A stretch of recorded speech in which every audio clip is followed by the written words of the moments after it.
Hello future medicos, welcome to my YouTube channel bio learners club. आज का जो हमारा टॉपिक है वो है फाइलम एस्केलमेंथीज और फाइलम एनालिडा। उससे पहले हमने फाइलम प्लेटीहेलमिन्थीज तक कंप्लीट कर लिया है, तो आप लोग अब तक प्लेटीहेलमिन्थीज को फटाफट से रिवाइज कर लीजिए। और मोस्ट इम्पोर्टेंटली आपको बेसिस ऑफ क्लासिफिकेशन अभी एकदम से अच्छे से आना चाहिए। अब हम फाइलम एस्केलमेंथीज पढ़ते हैं। देखो, फाइलम एस्केलमेंथीज के लिए सबसे पहले हमें क्या देखना होगा, इसका इंट्रोडक्शन देखना होगा। इंट्रोडक्शन में हम क्या देखते हैं कि इसमें जो स्पेशल चीज़ है वो, तो they are also known as round worms. Aschelminthes are also known as round worms. ऐसा क्यों कहते हैं हम? क्योंकि इनकी जो बॉडी होती है वो सर्क्यूलर होती है, क्रॉस सेक्शन में सर्क्यूलर होती है। That's why they are known as round worms. तो सबसे पहले introduction is round worms are also known, Aschelminthes are also known as round worm. Second बात हम करते हैं इसके हैबिटाट की, यानी ये कहाँ रहते हैं। तो भाई ये एक्वेटिक तो है ही है, अभी तक एक्वेटिक तो हम पढ़ ही चुके हैं। प्लस प्लस प्लस यहाँ से टेरेस्ट्रियल भी स्टार्ट हो जाते हैं। टेरेस्ट्रियल एनिमल्स भी यहाँ से स्टार्ट हो जाते हैं। कहाँ से? फाइलम एस्केलमेंथीज से टेरेस्ट्रियल एनिमल्स भी स्टार्ट हो जाते हैं। एक्वेटिक में मराइन भी मिलेंगे और आपको फ्रेश वाटर भी मिलेंगे। तो introduction, they are also known as round worm because their body is circular in cross section. Habitat is aquatic plus terrestrial. अब हम देखते हैं बेसिस ऑफ क्लासिफिकेशन वाला पॉइंट। बेसिस ऑफ क्लासिफिकेशन वाला पॉइंट देखते हैं। First, they are known as pseudocoelomate. Pseudocoelomate क्यों? देखो, प्लेटीहेलमिन्थीज तक तो एसिलोमेट थे, एस्केलमेंथीज सूडोसिलोमेट है, फिर एनालिडा टू कॉर्डेटा वो होंगे आपके सिलोमेट। दूसरी बात, इनकी सिमेट्री है बाइलेटरल सिमेट्री। कौन सी symmetry? Bilateral symmetry. Bilateral symmetry फटाफट बता दो कि एक ही कोई ऐसी एक्सिस होगी जो इक्वल हाफ में डिवाइड करेगी। एक ही कोई एक्सिस होगी जो इक्वल हाफ में डिवाइड करेगी। जैसे मैंने एक दिन ये एग्जांपल दिया था लेक्चर फर्स्ट में ही। सो यही एक एक्सिस है जिसमें ये इक्वल हाफ में डिवाइड हो रहा है। यहाँ से नहीं होगा, यहाँ से तो हो जाएगा। फिर आता है आपका सिमेट्री के बाद इसके कौन सा लेवल ऑफ ऑर्गेनाइजेशन है, तो कौन सा है? Organ system. Organ system. Platyhelminthes कौन सा था? ऑर्गन था। तो इसके helminthes to Chordata are organ system level of organisation. फिर इसके बाद हम देखते हैं ये इसमें कितनी जर्म लेयर होती है, तो 3 जर्म लेयर होती है, इसलिए इनको हम कहते हैं ट्रिप्लोब्लास्टिक एनिमल्स। क्या कहते हैं? Triploblastic animals. और प्लेटीहेलमिन्थीज तक तो ब्लाइंड सेक बॉडी प्लान था, यानी सिंगल ओपनिंग थी एनस और माउथ की। बट एस्केलमेंथीज से ये कौन सा हो जाएगा? Tube within tube. Tube within tube यानी सेपरेट ओपनिंग है माउथ और एनस की। फिर सेगमेंटेशन तो एब्सेंट है। सेगमेंटेशन का पॉइंट किस किस में आएगा? एनालिडा, आर्थ्रोपोडा और कॉर्डेटा में। और नोटोकॉर्ड है ही नहीं। और सर्कुलेटरी सिस्टम की बात है तो वो भी एनालिडा से स्टार्ट होता है। ओपन क्लोज तो बात की बात में। फिर इसमें हम बात करते हैं रेस्पिरेशन और एक्सक्रीशन वाले पॉइंट की। देखो, हेलमिन्थ है यानी एंडोपेरासाइट तो है। प्लेटीहेलमिन्थीज का भी ये एक फंडा था कि वो एंडोपेरासाइट भी होते हैं और फ्री लिविंग भी होते हैं। अगर वो फ्री लिविंग है, कोई एनिमल जो एस्केलमेंथीज से बिलोंग करता है और फ्री लिविंग है, तो जनरल बॉडी सरफेस से रिस्पायर करेगा। और अगर कोई एनिमल है पैरासाइट की फॉर्म में रह रहा है, एंडोपेरासाइट की फॉर्म में रह रहा है, तो वो अनएरोबिक रेस्पिरेशन करेगा। अनएरोबिक रेस्पिरेशन करेगा। ठीक है, रेस्पिरेशन वाली बात ये है, free living general body surface और एंडोपेरासाइट है तो अनएरोबिक रेस्पिरेशन करेगा। और अब हम बात करते हैं इसकी एक्सक्रीशन की। जैसा कि organ system level of organisation आ गया, तो इसमें एच शेप्ड एक्सक्रीटरी सिस्टम होता है। एच शेप्ड एक्सक्रीटरी सिस्टम होता है। ठीक है, इसमें क्या होता है ये देखो, एच शेप कैसे होगा? ऐसा, ये एच शेप है। इनको हम कहते हैं एक्सक्रीटरी ट्यूब्स। और ये जो पोर दिख रहा है आपको, इसको कहते हैं एक्सक्रीटरी पोर। बॉडी में से जितना भी वेस्ट है वो इन ट्यूब्स में कलेक्ट होगा और एक्सक्रीटरी पोर के थ्रू बाहर निकल जाएगा। तो एच शेप एक्सक्रीटरी सिस्टम होता है। और ये किस सेल्स का कंपोज होता है? रेनेट सेल्स का। रेनेट सेल्स का कंपोज्ड होता है। तो excretion H shaped excretory system है। सेल्स कौन से? Renette cells. और ये एक्सक्रीटरी ट्यूब में सारा वेस्ट मटेरियल कलेक्ट होता है और एक्सक्रीटरी पोर के थ्रू ये बाहर निकल जाता है। फिर हम बात करते हैं रिप्रोडक्शन की। अभी तक हमने देखा कि जो भी प्लेटिहेल्मिन्थीज तक थे तो बाइसेक्सुअल थे, बाइसेक्सुअल यानी मेल एंड फीमेल सेम थे, बट इसके हेल्मिन्थीज में क्या होंगे, वो यूनिसेक्सुअल होंगे, यूनिसेक्सुअल या फिर डायोशियस, यूनिसेक्सुअल या फिर डायोशियस। यूनिसेक्सुअल या फिर डायोशियस का मतलब क्या होगा, mail and female different body में होंगे, mail and female different body में होंगे। जैसे कि हम एक एग्जांपल देखेंगे एस्केरिस का, आगे आएगा आपके एस्केरिस का एग्जांपल। उसमें जो मेल होता है उसकी बॉडी सर्कुलर होती है, मेल की बॉडी सर्कुलर होती है और स्मॉलर होती है, सर्कुलर और स्मॉलर होती है। वहीं फीमेल की जो बॉडी है वो कैसी होगी, स्ट्रेट होगी और लार्जर होगी, स्ट्रेट होगी और लार्जर होगी। ठीक है, अब हम बात करते हैं इसके स्केलेटन की। स्केलेटन जो है एब्सेंट है स्केलमेंथीज में। लोकोमोशन अगर फ्री लिविंग है तो ही कर पाएगा, तो सीलिया से करेगा, और अगर एंडोपेरासाइट है तो नो नीड ऑफ लोकोमोशन। फिर हम इसमें देखते हैं एग्जाम्पल्स देखते हैं। सबसे पहले है एस्केरिस, अभी मैंने बताया मेल एंड फीमेल में एस्केरिस, इसको कहते हैं हम राउंड वॉर्म, दोनों नाम याद होने चाहिए। दूसरा होता है एनसाइक्लोस्टोमा, इसे हम कहते हैं हुक वॉर्म, क्या कहते हैं, हुक वॉर्म।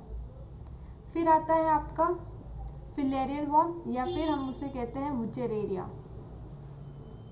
वुचेरेरिया या फिर फिलेरियल वॉर्म। ये जब आप क्लास 12th में ह्यूमन डिजीज़ पढ़ेंगे, ह्यूमन हेल्थ एंड डिजीज़, वहाँ पे बहुत इजीली आपको समझ में आएगी इनकी डिजीजेस। तो एस्केरिस ह्यूमन इंटेस्टाइन को अफेक्ट करता है, एनसाइक्लोस्टोमा भी ह्यूमन इंटेस्टाइन को अफेक्ट करता है, वुचेरेरिया जो लिम्फेटिक लोअर लिम्फेटिक वेसल्स होती है उनको करता है। तो हाथी पाँव एक बीमारी का नाम होता है एलिफेंटियासिस, अगर किसी का पैर ऐसा है सिंपली वे में तो ये बीमारी वुचेरेरिया के थ्रू जो बीमारी होती है उसके बाद वो पाँव ऐसा हो जाता है, हाथी की जितना बड़ा हो जाता है, इसलिए उसको कहते हैं एलिफेंटियासिस। ये हम आगे की क्लास में डिस्कशन करेंगे। तो आज आपका ये क्या बोलते हैं स्केलमेंथीज तो कंप्लीट हो गया है। फटाफट से अब हम इसका रिवीजन करने वाले हैं, तो अब रिवीजन करते हैं। स्टार्ट। एस्केलमेंथीज का रिवीजन कर रहे हैं। तो सबसे पहले इंट्रोडक्शन में हमने क्या वो देखा था, they are also known as round worms, क्योंकि इनकी बॉडी क्या होती है, सर्क्यूलर होती है। They are also known as round worm. Habitat aquatic plus terrestrial हो गया है। थर्ड पॉइंट, इनकी जो बेसिस ऑफ क्लासिफिकेशन है, बेसिस ऑफ क्लासिफिकेशन उसमें दे आर सूडोसिलोमेट।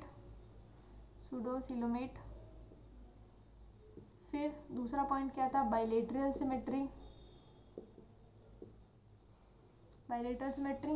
तीसरा पॉइंट क्या था, ट्रिप्लोब्लास्टिक। चौथा पॉइंट था ब्लाइंड सेक बॉडी प्लान, या नहीं, tube within tube. Blind sac कहाँ तक रह गया, प्लेटिहेल्मिन्थीज तक रह गया। Tube within tube body plan. Segmentation absent है, नोटोकॉड एब्सेंट है, सर्कुलेटरी सिस्टम एनालिडा से आता है, तो बात ही मत करो उसकी। फिर हम बात करेंगे इसमें इसकी रेस्पिरेशन की। रेस्पिरेशन अगर फ्री लिविंग है तो जनरल बॉडी सरफेस से, और अगर एंडोपेरासाइट है, तो फिर अनएरोबिक रेस्पिरेशन होगा, अनएरोबिक रेस्पिरेशन। फिर बात करते हैं एक्सक्रीशन की बात करेंगे तो एच शेप एक्सक्रीटरी सिस्टम है इसमें, कंपोज्ड ऑफ रेनेट सेल। कैसा दिखता है वो वापस से डायग्रामेटिकली देख लें। ये एक्सक्रीटरी ट्यूब्स है, ये एक्सक्रीटरी पोर है। ट्यूब में सारा वेस्ट कलेक्ट होगा और पोर के थ्रू बाहर निकल जाएगा। Excretion complete. फिर आते हैं रिप्रोडक्शन की। दे आर यूनिसेक्सुअल, यानी मेल और फीमेल अलग अलग, ठीक है। और इनका जो डेवलपमेंट है वो डायरेक्ट भी हो सकता है, इनडायरेक्ट भी हो सकता है, ठीक है। अब हम बात करते हैं इसके एग्जाम्पल्स की। सबसे पहले है Ascaris, also known as round worm. Second है Ancylostoma, also known as hookworm. And the third is Wuchereria, filarial worm. Filarial worm. It is also known as filarial worm. तो एस्केलमेंथीज का जो भी पार्ट है वो यहाँ कंप्लीट हो चुका है आपका। और एक चीज़ ही याद रखना, अमोनिया इसका एक्सक्रीटरी मैटर है, अभी तक अमोनिया इसका एक्सक्रीटरी मैटर है, ठीक है। ओके, तो एस्केलमेंथीज यहाँ कंप्लीट हो गया है, रिवीजन भी कंप्लीट हो गया है। स्टार्ट। अब हम फाइलम एनेलिडा पढ़ेंगे। देखो एनेलिडा में सबसे पहले इंट्रोडक्शन में ये देखो कि लिटिल रिंग्स कहते हैं एनेलिडा को। देखो लैटिन में एक वर्ड होता है एनस, उसका एन्यूलस होता है, उसका मीनिंग होता है लिटिल रिंग। तो इनकी बॉडी भी ऐसी होती है, ऐसी लिटिल रिंग्स, तो इसलिए इसको एनेलिडा कहते हैं। सबसे इम्पॉर्टेंट पॉइंट जो एनेलिडा के लिए आपको याद रखना है कि इसमें मेटामेरिक सेगमेंटेशन होती है। मेटामेरिक सेगमेंटेशन होती है, यानी बॉडी इंटरनली और एक्सटर्नली डिवाइडेड होती है, और कुछ कुछ ऑर्गन्स का रिपीटेशन भी होता है। तो आप देख सकते हैं यहाँ पे आपको क्या दिख रहा है, यहाँ पे डिवीजन दिख रहा होगा, इंटरनली और एक्सटर्नली डिवाइडेड होती है। मेटामर्स मेटामर्स है, body is divided into metamers, that why it is known as metameric segmentation. फिर इसकी बात करते हैं हैबिटाट की। हैबिटाट में देखो एक्वेटिक भी है और टेरेस्ट्रियल भी है। अब हमने देखा था एस्केलमेंथीज में एक्वेटिक भी था, टेरेस्ट्रियल भी था। एनेलिडा में भी एक्वेटिक है, टेरेस्ट्रियल है, पर वहाँ पे अलग अलग एक्सक्रीटरी प्रोडक्ट नहीं आ रहे थे वो रहने के बेस पे, हैबिटाट के बेस पे, बट यहाँ पे आएंगे। यहाँ पे एक्वेटिक में अमोनिया एक्सक्रीट करेंगे ऑर्गेनिज्म, और अगर टेरेस्ट्रियल वाले तो यूरिया एक्सक्रीट करेंगे। एक्सक्रीटरी सिस्टम में वापस से बताऊंगी, एक्वेटिक फॉर्म में यूरिया और एक्वेटिक फॉर्म में अमोनिया और टेरेस्ट्रियल फॉर्म में यूरिया ये एक्सक्रीट करेंगे। फिर आते हैं बेसिस ऑफ क्लासिफिकेशन वाले पॉइंट। तो सबसे पहले हम देखते हैं, इसमें आता है organ system, level of organisation, organ system level of organisation. Second बात ये सिलोमेट, सूडोसिलोमेट कौन थे, एस्केलमेंथीज। Symmetry, bilateral symmetry. फिर tube within tube body plan, tube within tube body plan, with in tube body plan. और ये क्या है, triploblastic है, 3 लेयर्स हैं तो दे आर ट्रिप्लोब्लास्टिक। फिर अब यहाँ पे मेटामेरिक सेगमेंटेशन है, तो यहाँ पे याद रखिएगा सेगमेंटेशन प्रेजेंट है, सेगमेंटेशन प्रेजेंट है। और मैंने आपको ये बताया था सर्कुलेटरी सिस्टम की बात ही हम कहाँ से कर रहे हैं, एनेलिडा से। तो यहाँ पे सर्कुलेटरी सिस्टम है और वो क्लोज टाइप का है, यानी कि वहाँ पे particularly blood vessels, atria, ventricle सब है, मतलब आर्टरीज, वेन सब है ब्लड को ट्रांसपोर्ट करने के लिए। ये डायरेक्टली वो हीमोसील में नहीं आ रहा है, ब्लड में जो ऑर्गन से वो बात नहीं कर रही है, एक क्लोज नेटवर्क है सर्कुलेशन के लिए, तो क्लोज सर्कुलेटरी सिस्टम। फिर अब नोटोकॉर्ड तो अभी तक एब्सेंट है, नोटोकॉर्ड तो सिर्फ कॉर्डेट में ही प्रेजेंट है। अगर हम बात करें इसके रेस्पिरेशन की, तो इसकी रेस्पिरेशन होती है cutaneous respiration, cutaneous respiration. Excretion के लिए यहाँ पे पर्टिकुलरली नेफ्रीडिया होते हैं, एक्सक्रीशन और ऑस्मोरेगुलेशन। देखो एक्सक्रीशन क्यों होता है, ऑस्मोरेगुलेशन के लिए। ऑस्मोरेगुलेशन मतलब बॉडी में सॉल्यूट सॉल्वेंट का बैलेंस बनाने के लिए, तो नेफ्रीडिया के थ्रू एक्सक्रीशन होगा। अब एक्सक्रीशन में ये बात याद रखना है, एक्वेटिक फॉर्म में अमोनिया एक्सक्रीट होगा और टेरेस्ट्रियल फॉर्म में यूरिया एक्सक्रीट होगा, तो ये याद रहना चाहिए। लोकोमोशन में देखो, लोकोमोशन और रिप्रोडक्शन वाला जो पॉइंट है वो हम एग्जाम्पल्स पढ़ने की बात करेंगे, क्योंकि वो ज़्यादा जब क्लियर होगा। एक पॉइंट और देख लो स्केलेटन का, स्केलेटन इसमें एब्सेंट है। एक बात बताओ, पॉरीफेरा में कौन सा स्केलेटन था, किसका था? पॉरीफेरा में कौन सा था? एंडोस्केलेटन मेड ऑफ स्पाइक्यूल्स, ठीक है, या फिर स्पॉन्जिन फाइबर्स भी उन्हीं को कहते हैं। अब एग्जाम्पल्स देख लेते हैं, क्योंकि एग्जाम्पल्स के बाद ही बाकी पॉइंट हम पढ़ पाएंगे। एग्जाम्पल फर्स्ट है अर्थवॉर्म। अर्थवॉर्म उसे हम कहते हैं Pheretima. Pheretima, PHERETIMA, okay, Pheretima. फिर आता है आपका नेरिस, इसे कहते हैं सैंडवर्म। नेरिस सैंडवर्म। फिर आती है हिरुडिनेरिया। हिरुडिनेरिया, इसको कहते हैं blood sucking leech. Blood sucking leech, ठीक है। अब ये एग्जांपल्स हैं, उन्हीं के थ्रू हम देखते हैं। लोकोमोशन के लिए इनके पास होती है लॉन्गिट्यूडनल और सर्कुलर मसल होती है। एक प्रकार लॉन्गिट्यूडनल और सर्कुलर मसल होती है जो हेल्प करती है लोकोमोशन में। इनमें से तीन में से किसी के पास तो होगा कि एक स्पेशलाइज्ड इनके पास ऑर्गन हो, किसी के पास होगा नहीं, स्पेशलाइज्ड ऑर्गन नहीं है। जो लॉन्गिट्यूडनल और सर्कुलर मसल्स है उन्हीं के थ्रू हो रहा है। जैसे कि हम बात करें नेरिस में, नेरिस में जो चलने के लिए स्ट्रक्चर है उनको कहते हैं पेरापोडिया। पेरापोडिया नेरिस में है पेरापोडिया। अर्थवॉर्म में है सिटे। बट हिरुडिनेरिया बेचारी, उसके पास कोई अलग से ऑर्गन नहीं है। वो लॉन्गिट्यूडनल और circular muscle, longitudinal and circular muscles की हेल्प से ही काम करती है। लॉन्गिट्यूडनल एंड सर्कुलर मसल से ही अपना लोकोमोशन कंप्लीट करती है। तो ये हो गया आपका लोकोमोशन वाला पॉइंट तीनों के लिए। फिर हम बात करते हैं रिप्रोडक्शन वाले पॉइंट के लिए। रिप्रोडक्शन में आपको याद रखना है कि जो ये नेरिस है वो डायोशियस है, यानी वो यूनिसेक्सुअल है। नेरिस में यूनिसेक्सुअलिटी है। बट जो अर्थवॉर्म और हिरुडिनेरिया है, अर्थवॉर्म और हिरुडिनेरिया ये आपके बाइसेक्सुअल हैं, यानी मोनोशियस है। Single body male and female. Earthworm and Hirudinaria are bisexual but the Nereis is unisexual. तो डायरेक्ट और इनडायरेक्ट लार्वा हो सकता है, डेवलपमेंट मतलब डायरेक्ट डेवलपमेंट भी हो सकता है, इनडायरेक्ट डेवलपमेंट भी हो सकता है, ठीक है। अब हम इसके ना सेंट्रल नर्वस सिस्टम की बात कर लेते हैं। एक बार फिर से ये चीज़ बताऊंगी, लोकोमोशन वाला और रिप्रोडक्शन वाला पॉइंट। पहले एक बार सेंट्रल नर्वस सिस्टम की बात कर लेते हैं। जैसे हम एग्जांपल लें कोडेट्स का, कोडेट्स में हम ह्यूमंस का, तो हमारी जो नर्व कोडिका है डोर्सल साइड में है, तो इनके का है वेंट्रल साइड में। हमारी एक है सिंगल, तो इनकी क्या हो गई डबल। एकदम उल्टा चल रहा है अपने से, वेंट्रल डबल। हमारी होलो होती है, तो इनकी क्या होगी सॉलिड।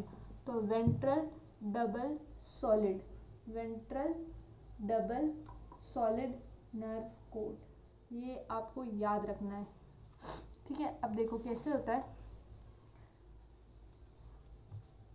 एग्जाम्पल ये ले रही हूँ मैं। पेयर्ड गैंग्लिया होते हैं, गैंग्लिया, और ये पेयर्ड है, ठीक है। पेयर्ड गैंग्लिया, ये लेटरल नर्व है, लेटरल नर्व, और इसको नर्व कोड को ये अटैच करते हैं। ये आपकी नर्व कोड यहाँ पे। तो आपको याद रखना है the neural system consist of paired ganglia. The neural system consist of paired ganglia connected lateral nerve to the double ventral nerve cord, connected lateral nerve, connected lateral nerve। अब इनका nerve code कैसा था हमने भी देखा, double, होलो था कि solid था, सॉलिड, वेंट्रल, तो double solid ventral nerve code. Paired neural system consist of a paired ganglia connected lateral nerve to the double solid ventral nerve code. और सिर्फ ये एनालिडा का नहीं है, आर्थ्रोपोडा में भी सेंट्रल नर्वस सिस्टम ऐसा ही होता है। कैसा होता है डबल होता है नर्व कोड, कैसी होगी डबल सॉलिड और वेंट्रल। और हमारे में कैसी होती है सिंगल, होलो और डोर्सल, तो उसका एकदम उल्टा। तो हम वापस से रिवाइज कर लेते हैं ताकि आपको ये समझ में आ जाए कि क्या होता है। तो लोकोमोशन वाला पॉइंट मैं आपको वापस से समझा रही हूँ। अगर ये नेरिस का मैं आपको डायग्राम बताऊँ कुछ ऐसा, ये नेरिस है अगर, तो इसमें क्या होंगे पेरापोडिया, जिसके थ्रू ये चल पाएगी। These are the parapodia, these are the parapodia. ठीक है, फिर अगर मैं आपको अर्थवर्म की बात बताऊं, अर्थवर्म में होंगे सिटे, ऐसे पाँव जैसे चलने के लिए, लोकोमोशन के लिए, ये कुछ सिटे। बट जो आपकी लीच है बेचारी में कोई चलने के लिए ऑर्गन नहीं है, मतलब है लोकोमोशन के लिए जो इनका लॉन्गिट्यूडनल और सर्कुलर मसल है वो है, पर अलग से स्पेसिफिकली नहीं। जैसे नेरिस में पैरापोडिया वैसे इसमें नहीं है, जैसे फेरेटीमा या फिर हम जो इसको अर्थवर्म बोलते हैं इसमें है, वैसे इसमें लीच में नहीं है। और रिप्रोडक्शन की बात करें तो नेरिस ही यूनिसेक्सुअल है, बाकी अर्थवर्म और लीच तो बाइसेक्सुअल है। तो फटाफट से मैं आपको रिवाइज करवा देती हूँ। एनेलिडा इंट्रोडक्शन में याद रखना, लिटिल रिंग एनुलस से डिराइव हुआ, और इसमें मेटामर प्रेजेंट होता है, यानी मेटामेरिक सेगमेंटेशन इसमें प्रेजेंट है, सबसे इम्पॉर्टेंट। हैबिटाट इसका एक्वेटिक प्लस टेरेस्ट्रियल, ठीक है।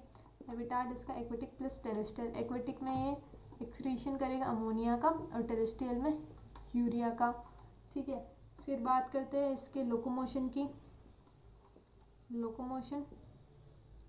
लोकोमोशन किसके थ्रू होगा? Circular and longitudinal muscles, circular and longitudinal muscles locomotion के लिए। फिर बात करते हैं इसके स्केलेटन की। स्केलेटन एब्सेंट है इसमें, ठीक है। अब हम बात करते हैं बेसिस ऑफ क्लासिफिकेशन की। तो दीज आर सिलोमेट। सेकंड बात जो है ट्रिप्लोब्लास्टिक है। Third tube within tube body plan है, ठीक है। फोर्थ हम बात करेंगे coelomate, triploblast, tube within tube, metameric segmentation इसमें है, प्रेजेंट है, और नोटोकॉर्ड एब्सेंट है। और इसका जो सर्कुलेटरी सिस्टम है वो कैसा है? क्लोज्ड सर्कुलेटरी सिस्टम है। सिमेट्री इसकी मैं बताना भूल गई, बाइलेटरल सिमेट्री है। अब ये पॉइंट्स रट ही गए होंगे कि ये चीज़ें तो आपको एकदम बेस की तरह याद होनी चाहिए। फिर इसमें रिप्रोडक्शन की बात करें तो जो नेरिस है वो यूनिसेक्सुअल है, बट जो आपका अर्थवर्म और लीच है वो बाइसेक्सुअल है। लोकोमोशन के लिए बता दिया, नेरिस में क्या होंगे? पैरापोडिया होंगे, लीच में सर्कुलर और लॉन्गिट्यूडनल मसल्स से काम करती रहेगी, और आपके जो फेरेटीमा यानी अर्थवर्म है उसमें सिटे होंगे। तो लोकोमोशन का भी ये पॉइंट कंप्लीट हो जाता है। एक्सक्रीशन में अमोनिया इन एक्वेटिक फॉर्म और यूरिया इन टेरेस्ट्रियल फॉर्म। फिर अब बात आती है इसके नर्वस सिस्टम की।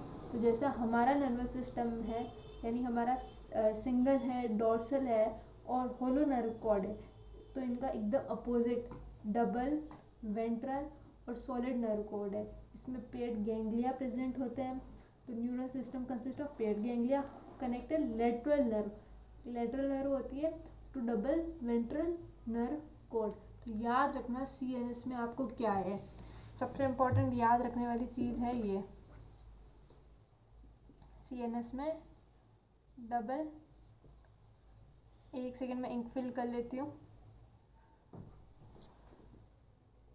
CNS जो है इसमें कौन सा है? डबल, वेंट्रल और सॉलिड नर्व कॉर्ड, ठीक है। तो ये आपका एनेलिडा भी कंप्लीट हो गया है। तो इसी के साथ हमने फाइलम एस्केलेमेंथीज और फाइलम एनेलिडा कंप्लीट कर दिया। नेक्स्ट क्लास में आपको एनेलिडा तक रिवाइज होना चाहिए, एकदम अच्छे से याद होना चाहिए। तो अब आप ये सारे रिवीजन कर लेंगे, जितनी बार इस चैप्टर को रिवाइज करेंगे उतना ही आपके लिए इजी रहेगा ये चैप्टर याद रखने में नीट तक के लिए। तो लास्ट में मैं ये बोलना चाहूँगी कि नीट के लिए पढ़ते रहो और बहुत अच्छे से पढ़ते रहो।